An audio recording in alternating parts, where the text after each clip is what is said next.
morning, good afternoon, and good evening from wherever you're listening in the world to this podcast today. My name's Paul Webb. I am the founder of B2B Energy, and you are listening to Energy Speaks Back.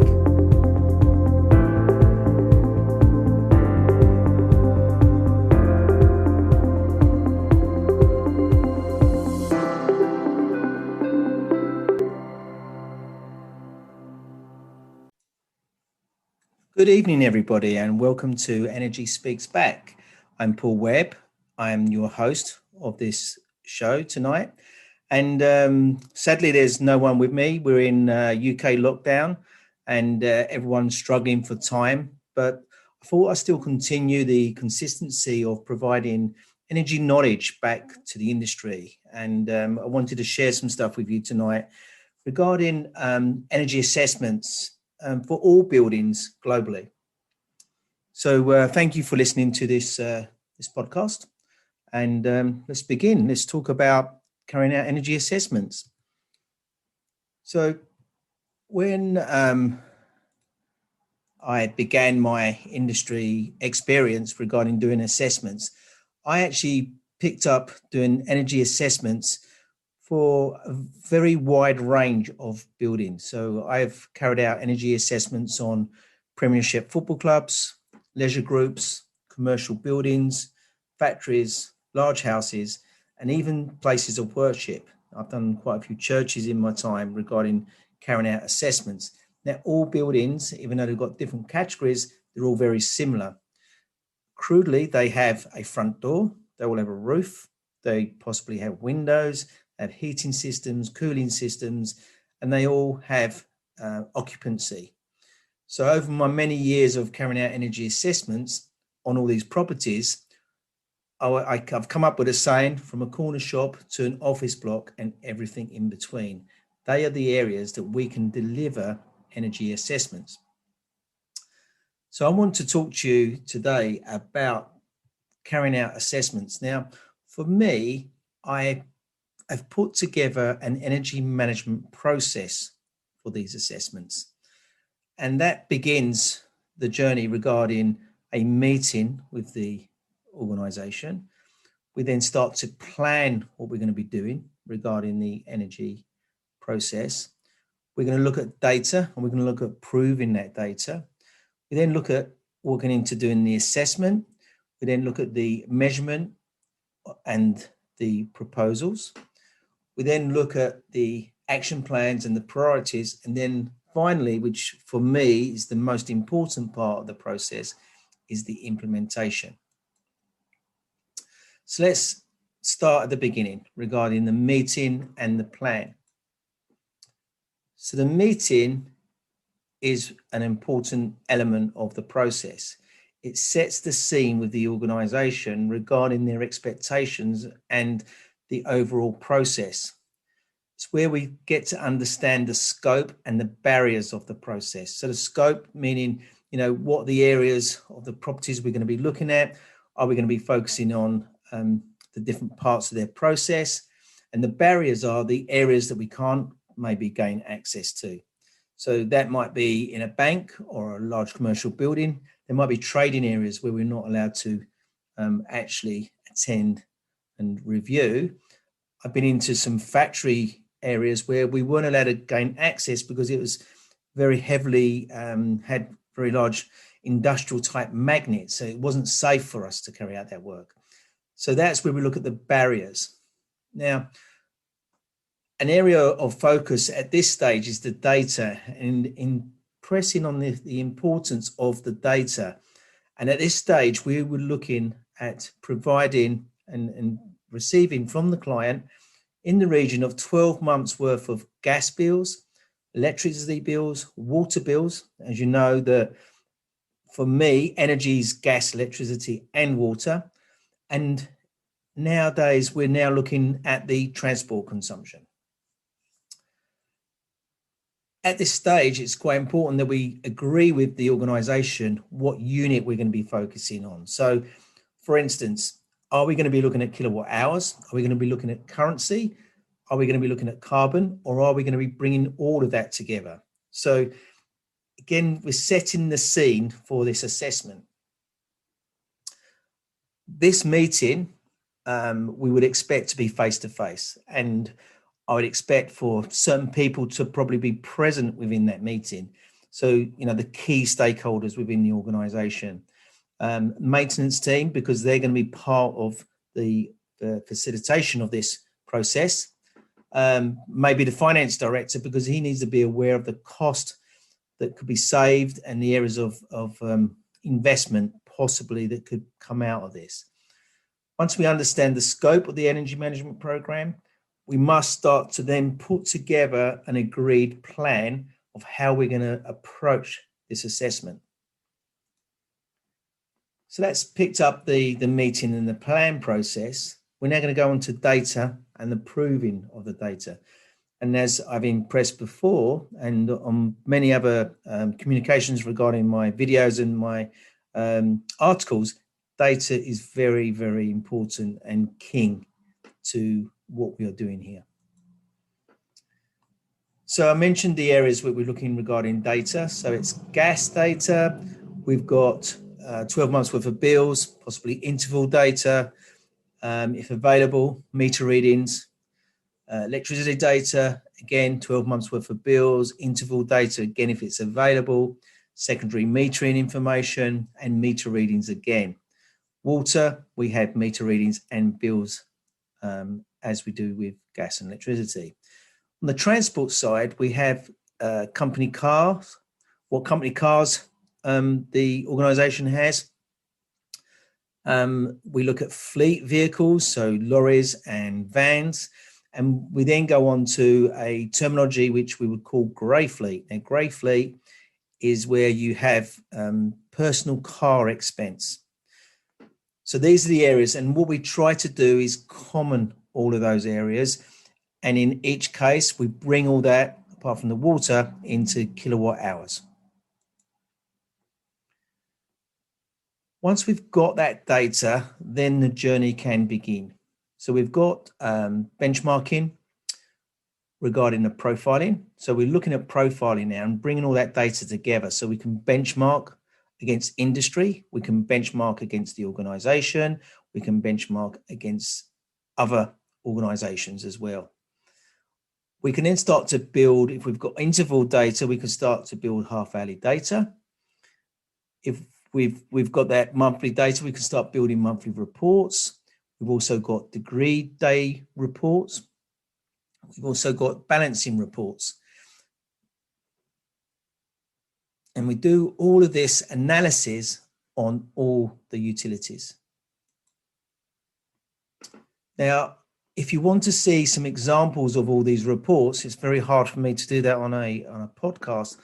But within my book, How to Become an Energy Expert, I actually run through a lot of these reporting areas. And I'm more than happy to work with you independently by reaching out and coming through my website and maybe talking to me. And that's www.b2benergy.co.uk. And again, as I say, happy to go through these reports and make these reports available to you to help you go through that.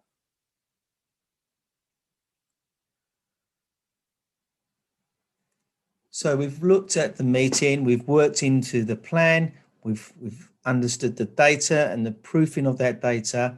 We're now going to walk into the assessment. Now, for me, the assessment now is key.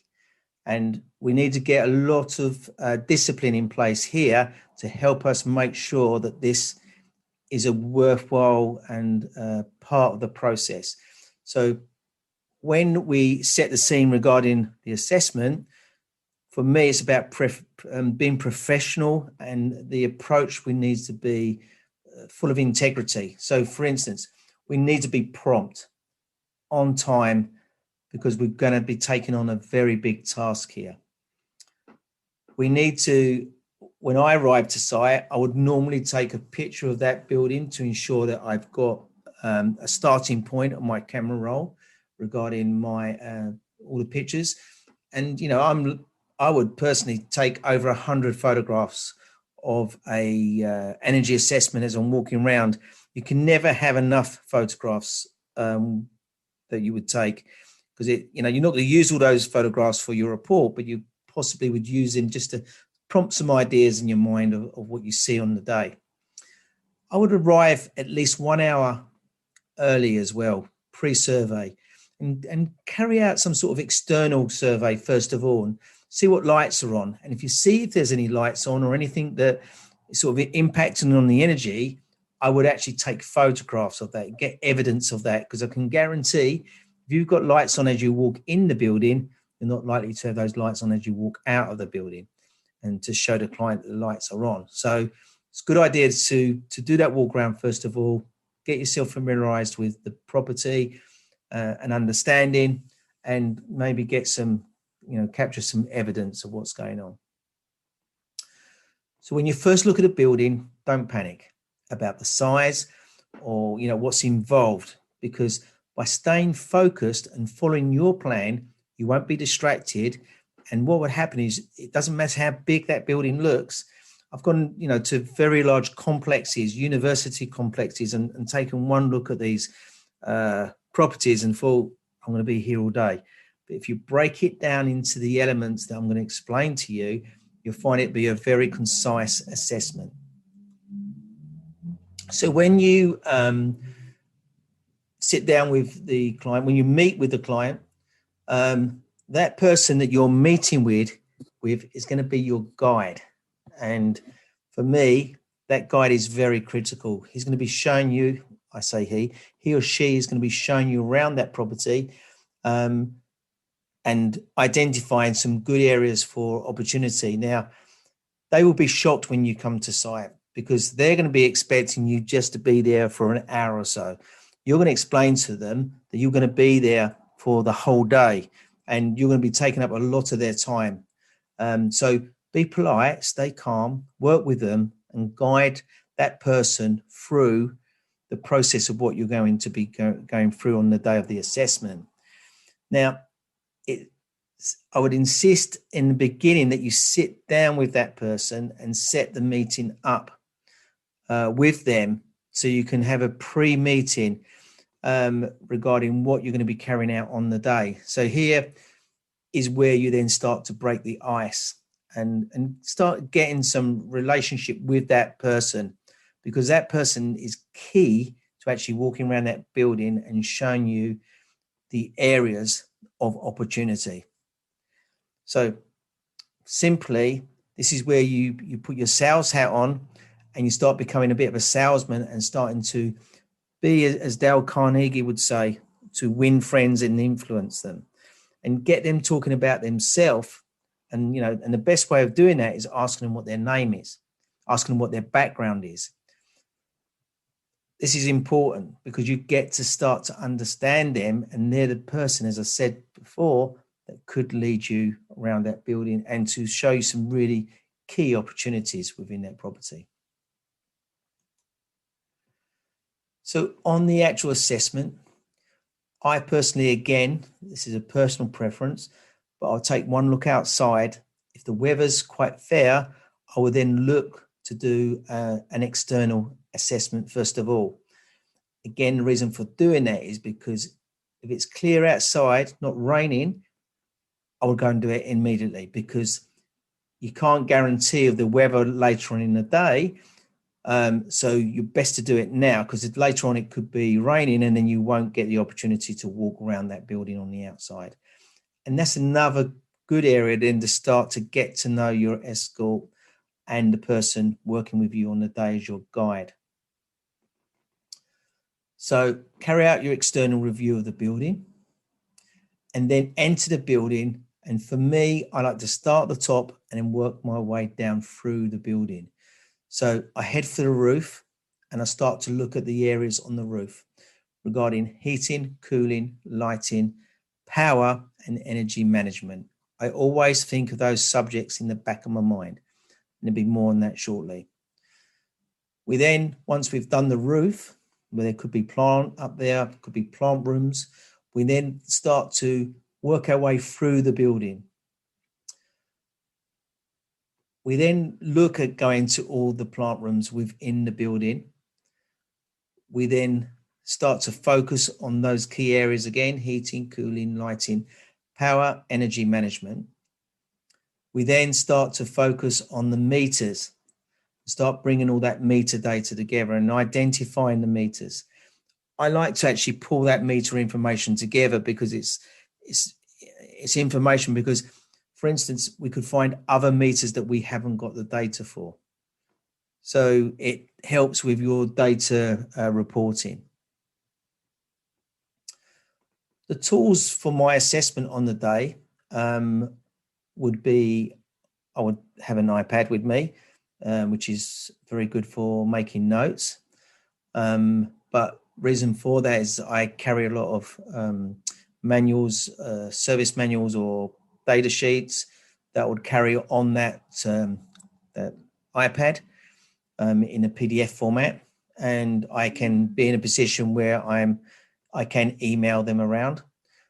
Camera or smartphone, I would have a thermographic camera with me, which plugs straight into my phone or my iPad, and something I've used is an Apple product that I've bought from Apple. I'd have a voltage tester that tests voltage as I'm walking around, and I'll be carrying my the profile reports that I've produced previously. I will be aware of the health and safety on that particular organisation, so I possibly have a high vis, hard shoes available, and nowadays quite likely to be wearing a mask. So as I said before, the areas we're going to focus on are heating, cooling, lighting, power, energy management, and obviously we're going to be looking into the water areas. Now, from the heating point of view, we're looking at the BMS systems, if they're installed, boilers, the installation. Cooling, we're looking at BMS, chillers, AC units, installation. Lighting, LEDs, possibility, controls of that lighting, PIRs that have been installed, emergency lighting, how that's been set up. We're then looking at power regarding solar, renewables, CHP, power factor correction, voltage optimization. We're looking at energy management, all the different processes around energy management regarding, I call it best practice, so it could be behavior and how they could be applying best practice or behavior regarding their energy management. And then on the water side, we're going to be looking at displacement, we're going to be looking at showers, we're going to be looking at flows on the taps and on the showers if possible. And we're going to be identifying leaks, if we can identify any leaks while we're walking around. So you can imagine the 6 areas that we focused on, the areas we're going to visit, and then the topics that we're going to be looking at are quite comprehensive and quite concise what we're looking at. Mentioned we're going to be putting together some transport reporting. Now, this could be a subject on its own, but I have a summary sheet that I would carry around with me with some questions on. And if we have the opportunity to maybe meet with the transport manager or the head of transport, I'd actually have that with me regarding transport assessment, which is a very light touch assessment, but it leads into more of a comprehensive one. I'm not a transport expert, but I can provide an assessment around transport.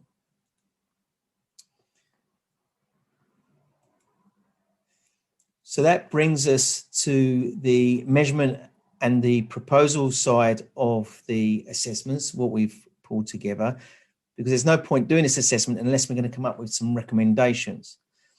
So within the report that we produce for the organisation, I recommend, again, we keep this very simple. There's no point creating books and pages of information that's only going to sit gathering dust. The amount of times I've asked an organisation if they've done any energy assessment and they show me this dusty old report, it's quite thick, that's never been opened, that's still sitting on the shelves. I like to create reports that are going to be implemented to the next level. So my report structure would be an executive summary, would be an overview of the property, site details, the energy audit methodology, so someone could pick that up and understand our approach and the scope. It would go through the setup meeting, the energy assessment survey itself, what we found on that assessment, analysis of any of the energy consumption and the profiling, and then the measures regarding what we actually found as recommendations.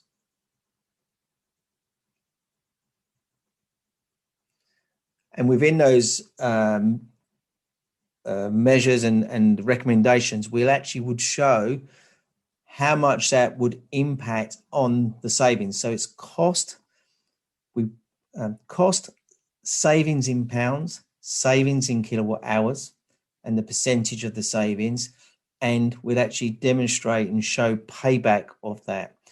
And I also like to provide bullet sheets and summaries regarding that to help the client actually identify, in this case, the finance director can see how much he needs to spend, how much is he going to save from that, and then what the payback is.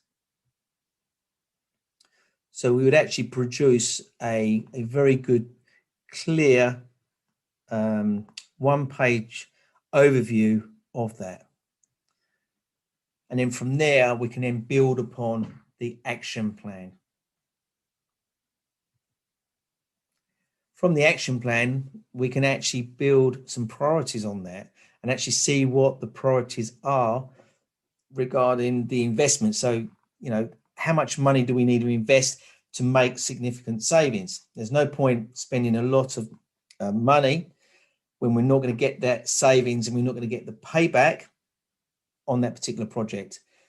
Now, I say this time and time again, energy management is a journey, and we need to prioritize the implementation of these projects and focus on the best projects to do first, and what we can benefit from. So we put together a action plan, and that action plan will be based on the low-hanging fruit, the small projects that are very, very fast to fix, which is our low cost. We then look at a medium cost approach, and the medium cost approach is making changes to the existing systems and adjustments to those and enhancements to the existing systems. We then look at major CapEx, where we're looking at introducing new systems, and that could be possibly installing solar. It could be possibly installing LEDs on a very large range of the building. It could be upgrading the boiler system. It could be lagging. It could be many high intensity projects that will provide good payback, but will need capital expenditure. So we've now gone through these 7 areas of the energy management process. We've taken it from the meeting to the plan to the data proofing to carrying out an assessment to putting together the measurement and the proposals, putting together an action plan and prioritizing that action plan, and then working on a very strong implementation plan. Now, the implementation plan for me is working with specialists, and this is where it takes it to the next level.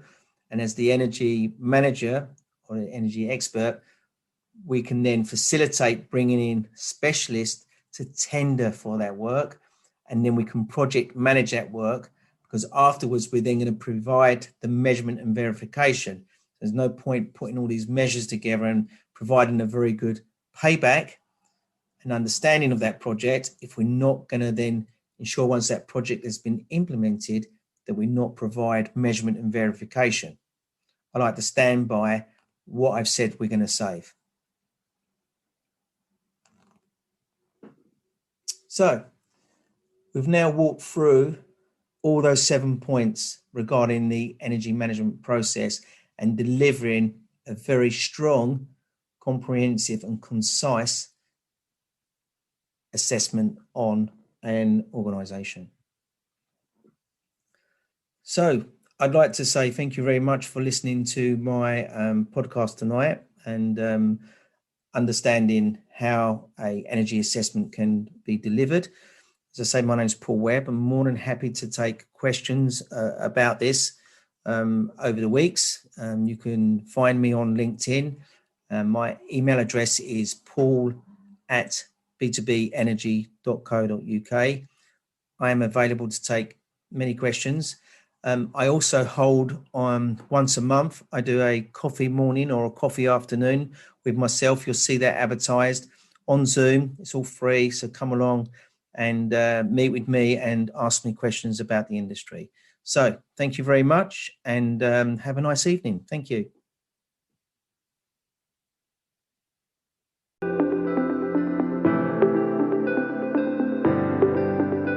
So thank you for joining me tonight on Energy Speaks Back. I'd like to say thank you very much for following my podcasts and listening in.